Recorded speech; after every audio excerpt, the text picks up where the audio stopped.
ఆహా, మా ఆయన చచ్చిపోయాడండి. ఈ రోజు నువ్వు ఒంటరి అయిపోయావు, రోడ్డు మీద పడిపోయావు.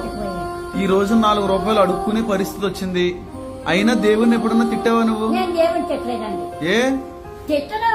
ఇలాంటి ఇలాంటి ఇలాంటి స్థితిలో ఉన్నా సరే నీకు దేవుడు ఏం చేయలేదు, దేవుడు ఏం చేయలేదు అనిపించలేదా? తిట్టను. ఆయన ఒక్క మాట అన్న ఆ, నేను దేవుడు నన్ను ఎంచుకున్నా కానీ ఒక్క మాట అయినాడు. ఎంతకంటే ఎక్కువ కష్టాలు వచ్చినా వచ్చినా నేను అన్నాను. దేవుడిని ఏమనం. అనలేదు.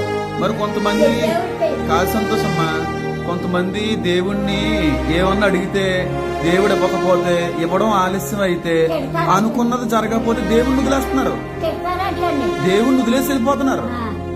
నేను దేవుని ఒక మాట అన్నాను. ఉన్నదానిలో సమృద్ధిగా దేవుని స్తుతిస్తున్నాం, చూసేస్తున్నాను. ఉన్నదాన్ని బట్టి దేవుని స్తుతించి ఆనందిస్తున్నాం. ఆనందిస్తున్నాను. అంతేగాని దేవుణ్ణి ఆనందించడమే కావాలా? అంతే- దేవుని చూసేసుకోవడమే కావాలా? అంతేగాని దేవుణ్ణి ఎప్పుడూ కూడా దేవా ఎందుకని ఇలా చేసావు, ఎలా ఎందుకు వదిలేసావు నేను అనేదాన్ని. నా నోట మాట రాలేదండి.